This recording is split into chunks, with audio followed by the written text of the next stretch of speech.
kita sekalian, Shalom untuk anak-anak Ibu kelas 7. Sukacita besar menyertai kehidupan kita semuanya, dan anak-anak Ibu tetap dalam keadaan kondisi yang sehat, dalam kekuatan yang dari Tuhan. Sebelum kita mulai pembelajaran kita ini sayang, kita mau berdoa dulu, kita serahkan kepada Tuhan Yesus. Terima kasih Tuhan Yesus, Kau baik, Kau luar biasa, Kau dahsyat bagi hidup kami. Pagi hari ini kami ada semua karena anugerah Tuhan, dan kami akan memulai pembelajaran kelas 7, yaitu di agama Kristen, untuk kami boleh lebih mengenal Tuhan, tahu tentang Tuhan, dan boleh mengasihi Tuhan dengan sungguh-sungguh. Mari beri hikmat, kuasa, dan pengetahuan bagi setiap anak didik hamba-Mu Tuhan yang duduk di kelas 7 SMP. Boleh menjadi berkat bagi mereka dan pegangan hidup mereka sampai Maranatha Tuhan Yesus datang yang kedua kalinya. Di dalam nama Tuhan Yesus kami akan memulai. Haleluya. Amin. Semuanya dalam keadaan baik, sehat, sukacita, dan semuanya dalam keadaan yang boleh semakin hari semakin dekat dengan Tuhan. Anak-anak Ibu, kita mau belajar hari ini dengan tema pembelajaran kita adalah mengenai baptisan. Apa itu arti dari baptisan?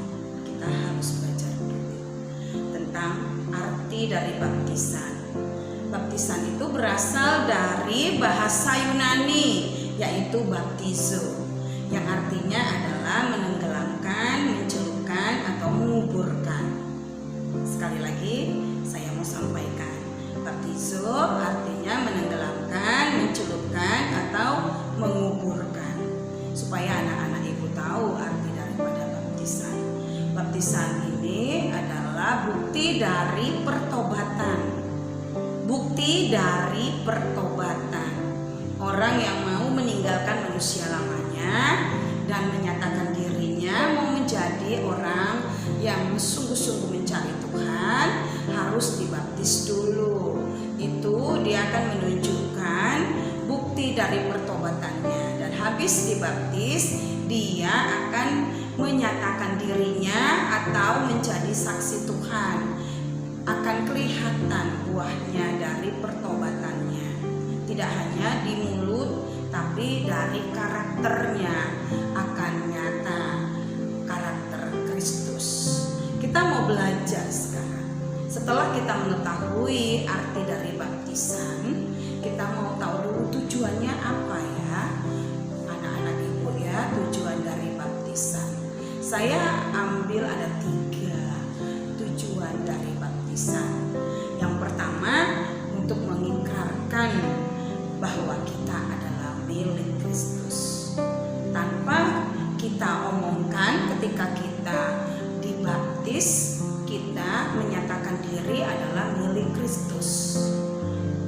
Kita harus pertahankan apa yang telah kita ikrarkan, kita lakukan, kita perbuat dalam baptisan itu di hadapan Tuhan. Ketika kita mengikrarkan diri bahwa kita adalah milik Kristus, anak-anak Ibu perhatikan, ada satu oknum yang tidak suka ketika kita mengikrarkan diri kita adalah milik Kristus. Tahu anak Ibu siapa yang tidak suka? Ya so pasti si iblis atau setan. Dia tidak suka kalau kita nyatakan diri kita, kita ikrarkan diri kita, kita beritahu kepada dunia bahwa kita adalah milik Kristus. Itu tapi harus kita nyatakan dalam kehidupan kita. Setelah kita menyatakan bahwa kita milik Kristus, ya harus sesuai dengan kehidupan kita. Bagaimana dengan Kristus? Contoh, saya buat contoh nih, seperti anak Pak Jokowi, presiden kita. Anak-anaknya coba dilihat, dia pasti menjaga nama baik bapaknya, berbicara hati-hati, bertindak pun hati-hati. Karena ada banyak mata yang menyoroti, yang melihat, salah sedikit udah jadi sorotan, udah jadi bahan cerita. Sama halnya dengan anak-anak Tuhan yang telah mengikrarkan janjinya sebagai milik Kristus, salah sedikit kita menjadi orang-orang yang dicemooh. Nah, ini anak-anak ibu, tidak gampang, tetapi ada Tuhan yang bisa memberikan kemampuan, yang bisa memberikan kekuatan bagi kita. Saya berharap anak-anak ibu bisa menunjukkan kepribadian kita bahwa kita adalah milik Kristus. Gak usah malu, justru harus bangga. Banyak orang video saya yang lalu juga sudah saya sampaikan, hanya sekedar mengaku di mulut bahwa kita adalah milik Kristus. Ternyata bukan. Untuk menjadi milik Kristus itu, kita memang benar-benar harus sama seperti Kristus, yang artinya melakukan semua yang benar di mata Tuhan. Itu ciri-ciri milik Kristus. Ya anak ibu ya. Yang kedua, untuk mengadakan perjanjian kontrak dengan materai Allah. Tujuan baptisan itu terjadinya perjanjian kontrak antara kita dengan Allah, dengan Tuhan, dengan memakai materainya. Coba perhatikan. Jadi nggak main-main anak ibu. Kita harus melakukan yang sesuai dengan hati Tuhan. Karena sudah ada teken kontrak di situ. Sudah ada perjanjian kontrak pakai materai Allah lagi. Coba perhatikan misalnya orang tuamu kerja di PT, ya. Di PT bapak atau mamanya atau kakaknya mungkin ada yang sudah bekerja. Mereka coba lihat, mereka pakai perjanjian kontrak. Mungkin 1 tahun kontraknya, 2 tahun, itu di atas materai. Dan ada perjanjiannya di situ, apabila kamu mengundurkan diri, kamu kan ganti rugi, seperti itu. Karena apa? Harusnya bisa diberikan sama yang lain. Nah, kita ada konsekuensinya, ya. Kalau kita melakukan pelanggaran atau menggugat perjanjian, ada konsekuensinya yang telah kita buat kepada Tuhan. Apa itu? Sesuai pelanggaran yang akan kita kerjakan, besar atau kecil. Nah, ini anak-anak ibu. Jadi untuk kita sebagai orang yang percaya kepada Kristus, yang memiliki perjanjian kontrak dengan materai Allah, hidup ini bukan lagi hidup sembarangan, tetapi hidup yang benar-benar kita nikmati di dalam kemurahan Tuhan. Yang ketiga yang saya mau bagikan adalah untuk mempromosikan atau mempublikasikan nama Tuhan. Kalau kita sudah ikrarkan kita milik Tuhan, yang pertama tadi. Yang kedua, kita sudah memiliki perjanjian kontrak dengan materai Allah. Dan yang ketiga yang terjadi di dalam hidup kita adalah hanya mempublikasikan, mempromosikan nama Tuhan. Jadi senantiasa orang melihat dari perkataan kita, dari perbuatan kita, hanya kemuliaan bagi nama Tuhan. Tahu anak ibu ya? Rindu ya seperti itu ya. Dan saya percaya kamu bisa, kamu mau. Dan mari buka hatimu. Jadi lewat pembelajaran ini, saya berharap Tuhan bisa juga bekerja bagi hidupmu, untuk boleh kamu menjadi berkat bagi banyak orang.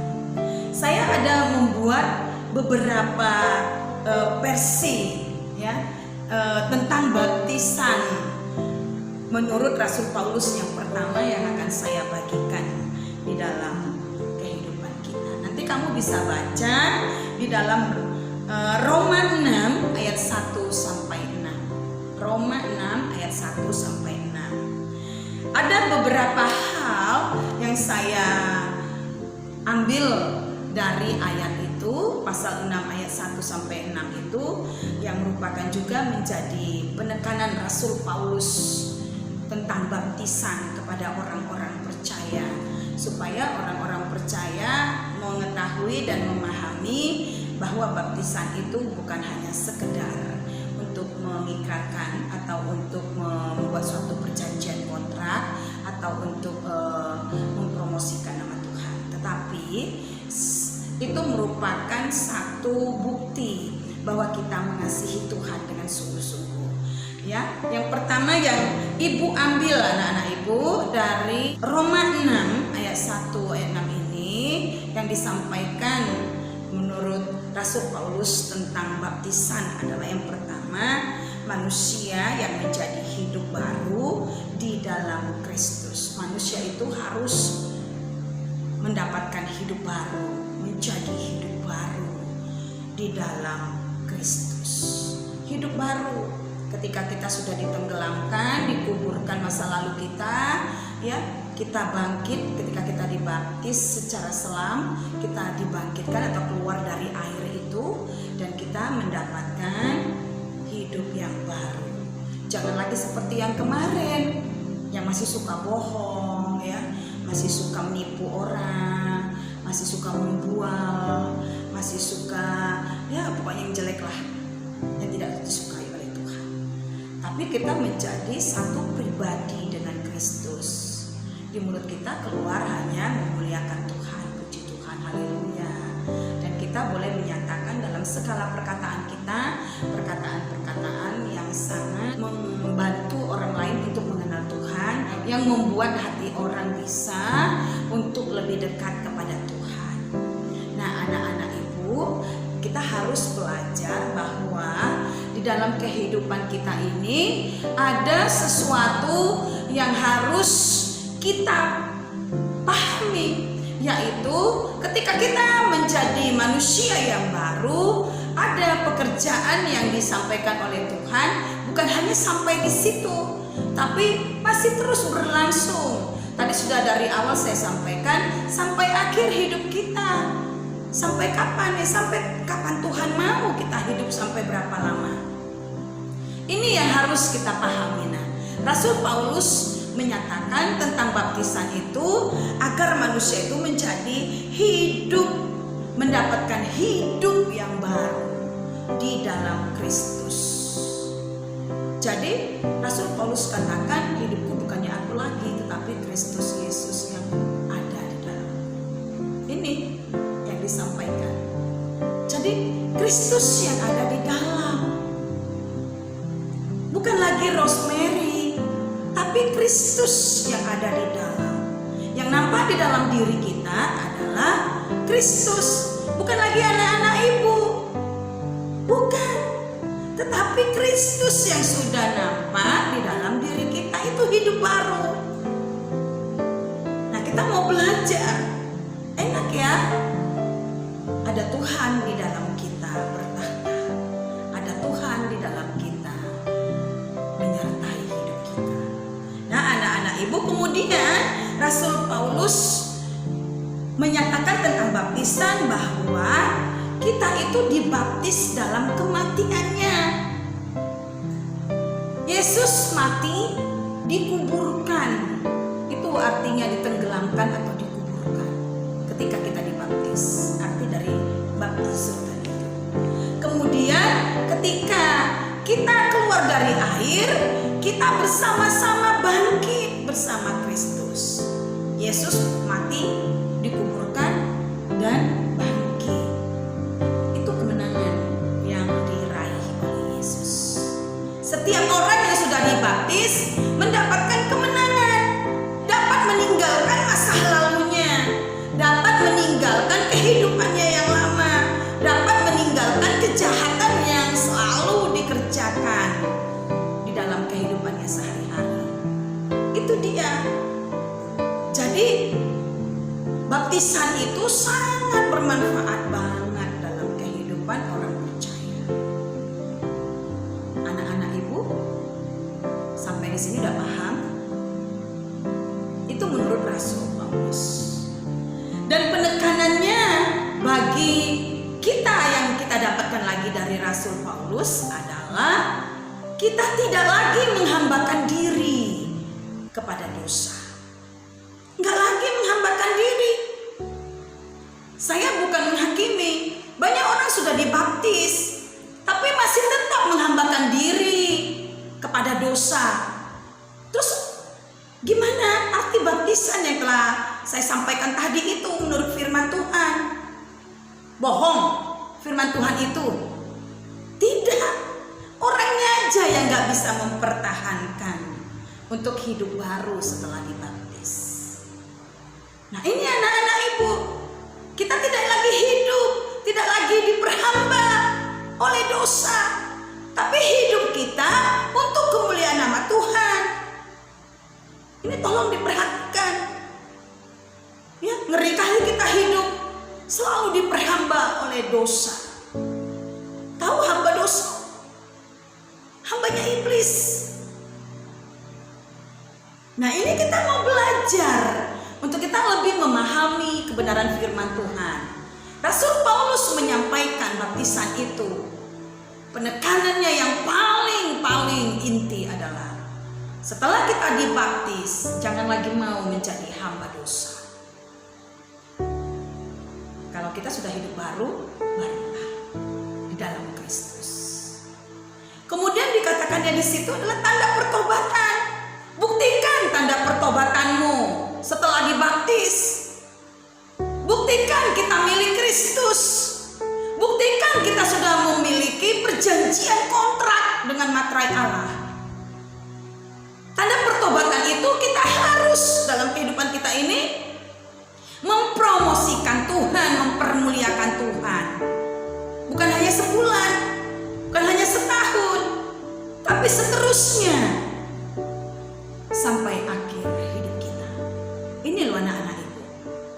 Ibu percaya kita semua dapat memahaminya, dan semoga bermanfaat. Kamu bisa ambil satu keputusan untuk kamu dibaptis menjadi orang-orang yang mengasihi Tuhan, menyatakan diri sebagai orang yang menjadi milik Kristus. Mari anak-anak ibu bangga sama kalian. Sekalipun masih kelas 7, tapi kalau ada kemauan untuk hidup benar di mata Tuhan, kau adalah yang luar biasa di mata Tuhan. Oke? Kita lihat lagi. Ini menurut Yohanes. Tadi menurut Rasul Paulus ya nak. Ini sekarang menurut Yohanes yang bisa saya bagikan kepada kamu. Menurut Yohanes, baptisan itu adalah lambang dari pertobatan. Menurut Yohanes. Nanti bisa kamu baca di dalam Kisah Para Rasul 19 ayat 4. Kisah Para Rasul 19 ayat 4. Lambang pertobatan. Di sini kita harus belajar ada lambang pertobatan di dalam kehidupan kita ketika kita sudah dibaptis. Yang artinya iblis melihat lambang itu, oh dia sudah bertobat. Yang tadinya kita hidup di dalam kegelapan, kita udah kasih lambang bahwa kita adalah milik Kristus, sudah bertobat, mendapatkan hidup baru. Kita lihat lagi menurut Yohanes tentang baptisan itu adalah dari Lukas 3 ayat 3. Lukas 3 ayat 3. Baptisan itu menurut Yohanes adalah pengampunan dosa. Pengampunan dosa. Wow, kalau dosa kita diampuni gimana ya? Anak-anak ibu ya. Anak-anak ibu pernah berhutang? Sudah ya? Udah pernah ya? Misalnya sama temannya, pakai dulu 5.000 ya, besok aku kasih. Tadi uang aku tinggal, lupa. Atau mamaku lupa kasih jajan. Ya anak ibu ya. Misalnya lunas utang kita itu, anak ibu senang kan? Rasanya gimana? Sukacita. Wow, berteriak ya. Apalagi kalau utangnya lebih dari 5.000. Wah, bersorak-sorai. Wah, bersukacita. Nah, arti dari baptisan itu juga menurut dari Yohanes adalah pengampunan dosa. Jadi dosa kita tuntas dilunasi oleh Yesus waktu Yesus disalib. Sudah lunas. Kita sudah ikrarkan bahwa kita milik Kristus. Jangan lagi mau menyalibkan Kristus. Terus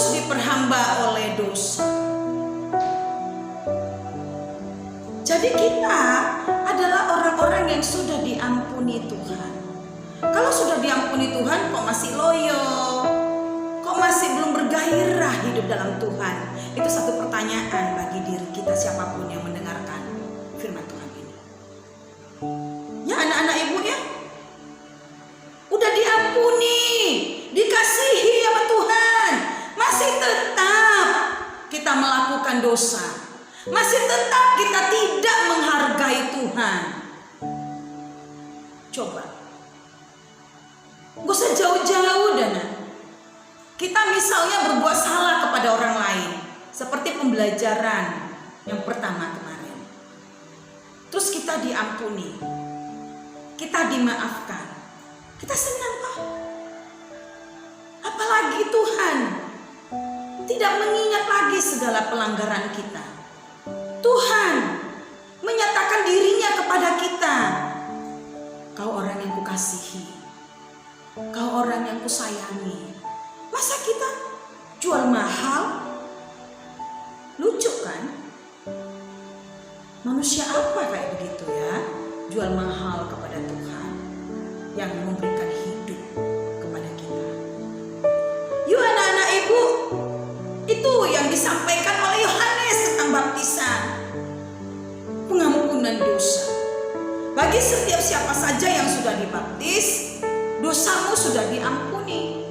Tapi jangan lagi mau memperhambakan diri dengan dosa. Jangan lagi mau masuk ke dalam kegelapan. Tapi teruslah di dalam kebenaran. Teruslah hidup. Berjuanglah hidup untuk kemuliaan nama Tuhan. Kemudian membasuh tubuh dan jiwa kita dari gaya dan cara hidup yang lama ke gaya dan cara hidup yang baru sesuai dengan ajaran Kristen atau disebut dengan hidup baru. Ini yang disampaikan oleh Yohanes. Gaya hidup kita sebelum bertobat, sebelum baptis, tahu ya gimana gaya hidup kita. Tapi setelah bertobat, di situ harus benar-benar terjadi perubahan. Perubahan itu Tuhan akan tolong kita kalau kita buka hati kita kepada Tuhan.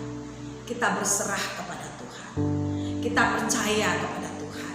Tuhan akan buka jalannya, buka jalan. Ini yang saya mau sampaikan kepada kita sekalian. Kepada anak-anak ibu yang ibu sayangi. Yuk gaya hidup kita harus sesuai dengan mau Tuhan. Gak boleh sombong, gak boleh sirik. Gak boleh lagi kita menggosip orang lain. Gak boleh lagi kita menjatuhkan orang lain. Gak boleh lagi kita hidup sembarangan.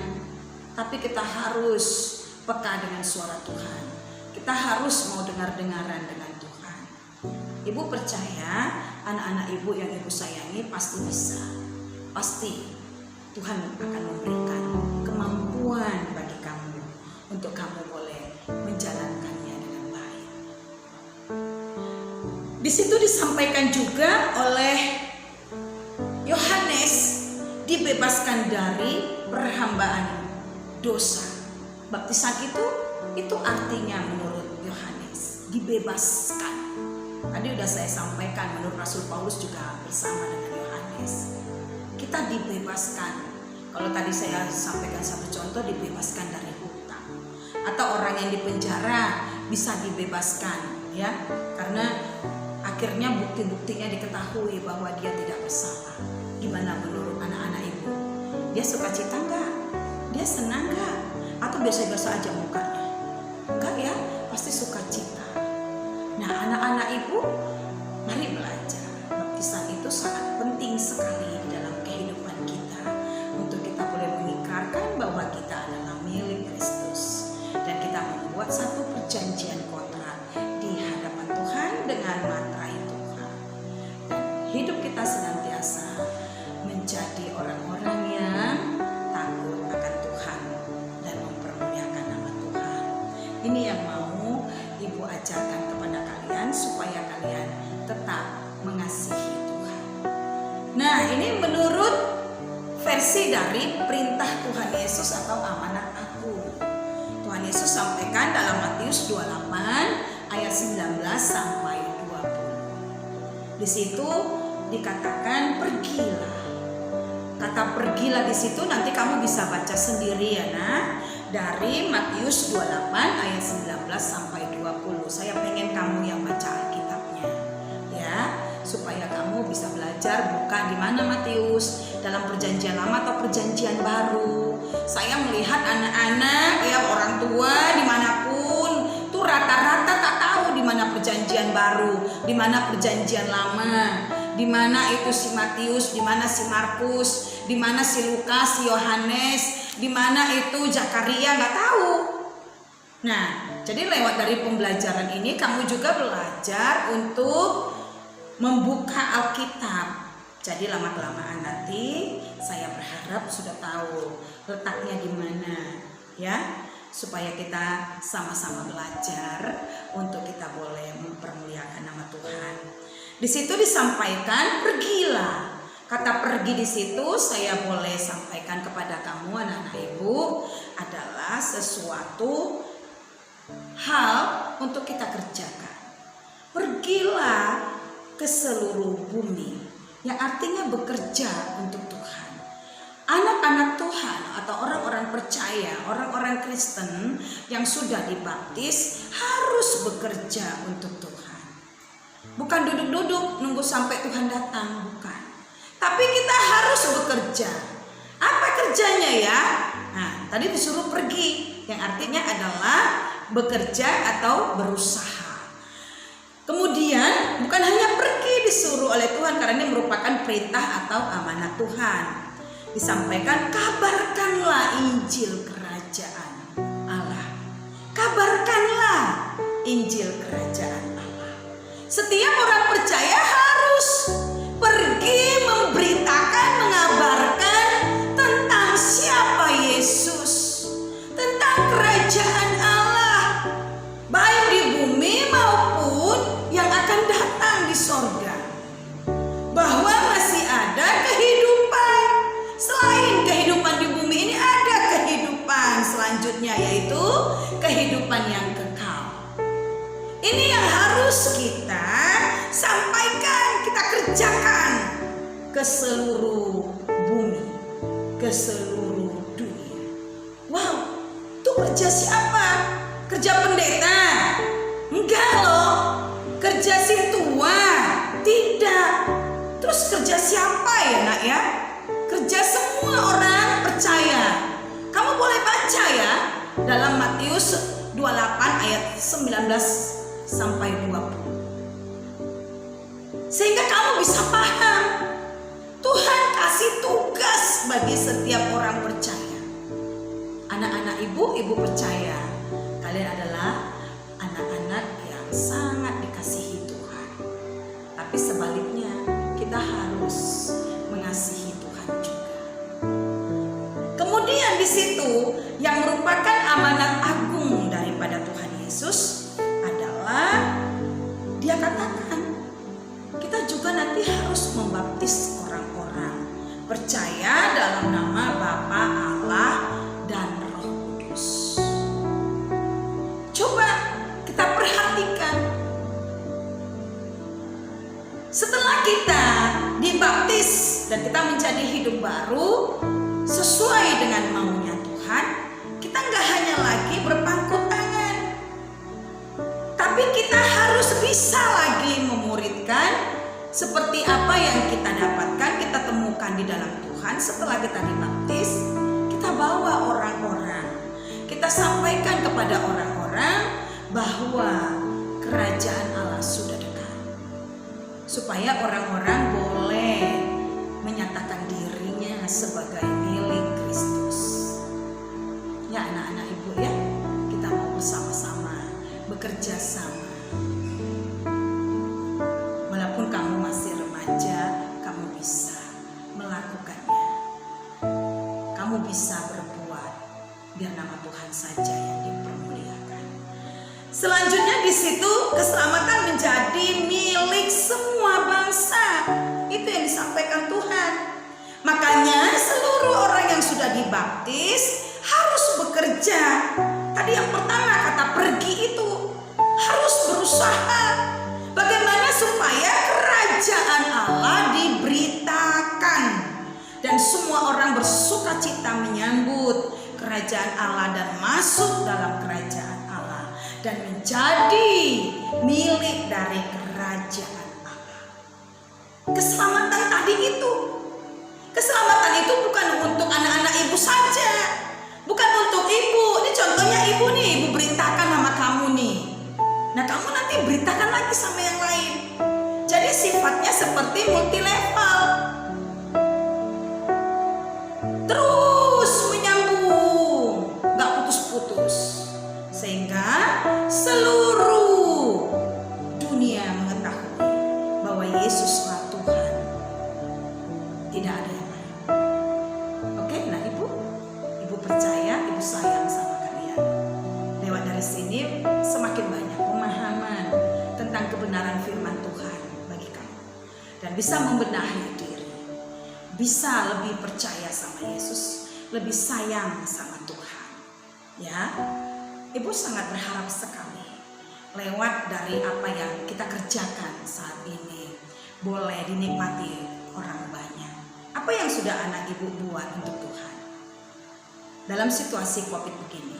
Sudah baca firman setiap hari bangun atau mau tidur? Sudah berdoa? Atau main-main terus, ya main sepeda, main bola, ya habis belajar begitu?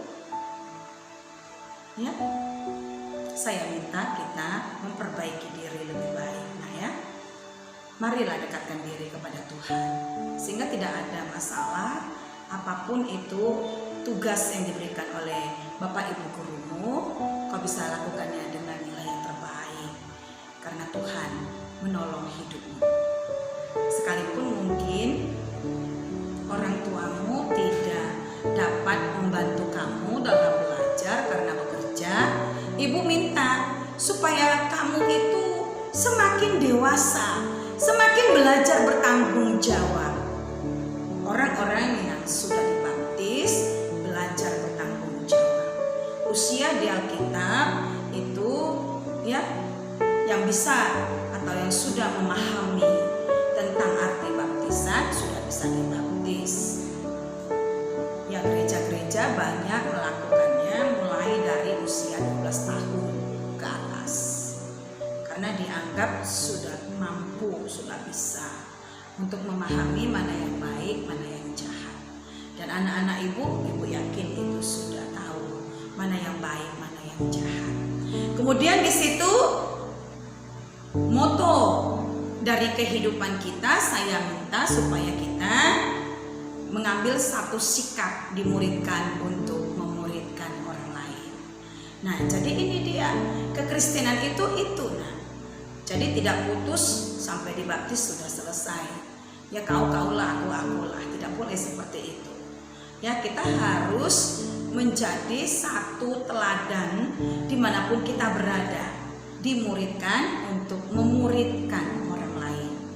Kamu saya muridkan, dan kamu harus nanti bisa memuridkan lagi orang lain. Ya nak ya, mengajarkan kepada yang lain, memberitakan lewat kehidupanmu bisa dipakai Tuhan sampai seluruh bumi mengetahui bahwa Yesuslah Tuhan dan Juru Selamat dunia.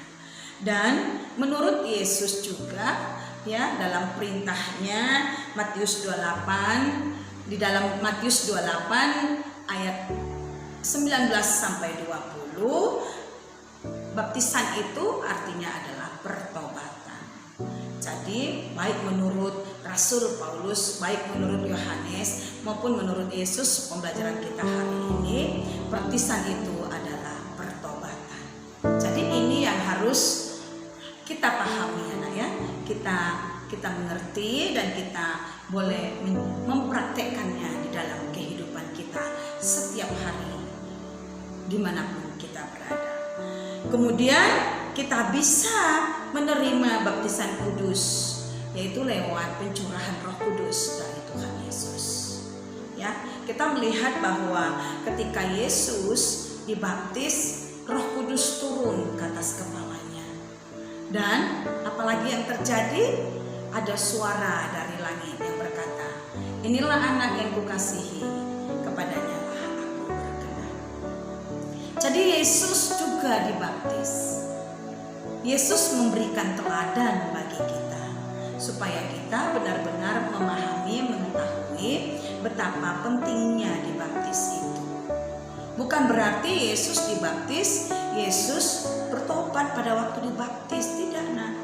Dia hanya memberikan teladan kepada seluruh manusia supaya kita mengikrarkan diri kita bahwa kita adalah milik Kristus. Dan suatu tanda perjanjian kontrak kita buat dengan Tuhan untuk kita tetap setia dan sayang kepada Tuhan, menjadi pengikutnya sampai kedatangan Tuhan Maranatha yang kedua kalinya. Mari anak-anak Ibu, lewat pelajaran ini kamu bisa ambil satu keputusan, ambil satu sikap. Apa yang bisa kamu kerjakan hari ini? Kerjakan yang menyenangkan hati Tuhan, yang menyukakan hati Tuhan. Perbuatlah, lakukanlah, biar nama Tuhan dipermuliakan. Gak usah takut, jangan malu. Kalau untuk mempermuliakan nama Tuhan, apa yang malu? Tapi kalau mau berbuat dosa harus malu. Jangan sampai berbuat dosa, ya nak, ya. Apapun itu, namanya dosa, sekecil apapun itu, jangan. Nah, mari kita ambil satu sikap untuk menyenangkan hati Tuhan, biar nama Tuhan dipermuliakan, nama Tuhan diagungkan, nama Tuhan ditinggikan di segala aspek kehidupan kita. Biar lewat pembelajaran baptisan ini kamu memahami bahwa Tuhan Yesus sangat-sangat mengasihi semua orang yang ada di bumi ini. Dia tidak pernah membeda-bedakan, tetapi dia melihat dan menilai setiap orang yang sungguh-sungguh pasti berbeda di pemandangan Tuhan, karena dia sangat mengasihi orang-orang yang mengasihinya. Mari anak-anak Ibu, kita belajar mengasihi Tuhan supaya kamu juga mendapatkan perbedaan perlakuan dari Tuhan, yaitu kasih-Nya yang sempurna akan dicurahkan bagi kehidupanmu. Apapun yang menjadi kerinduan anak-anak Ibu di masa remaja ini akan tercapai karena Tuhan Yesus menyertai kehidupanmu dan Dia senang, tertarik, simpatik dan benar-benar sayang kepadamu. Tuhan Yesus memberkati. Mari kita berdoa. Terima kasih Tuhan, kami bersyukur hari ini buat pelajaran yang telah kami dengarkan dan kami boleh renungkan, bahkan kami boleh praktekkan. Berikan kekuatan, kemampuan bagi anak didik hamba-Mu untuk mereka boleh semakin mendekatkan diri kepada Tuhan, boleh semakin merasakan kasih Tuhan, dan boleh memberitakan tentang Tuhan dimanapun mereka berada, menjadi saksi Tuhan. Terpujilah nama Tuhan sekarang sampai selama-lamanya. Hanya di dalam nama Tuhan Yesus kami berdoa dan mengucap syukur. Haleluya. Amin. Puji Tuhan, kita sudah selesai pembelajaran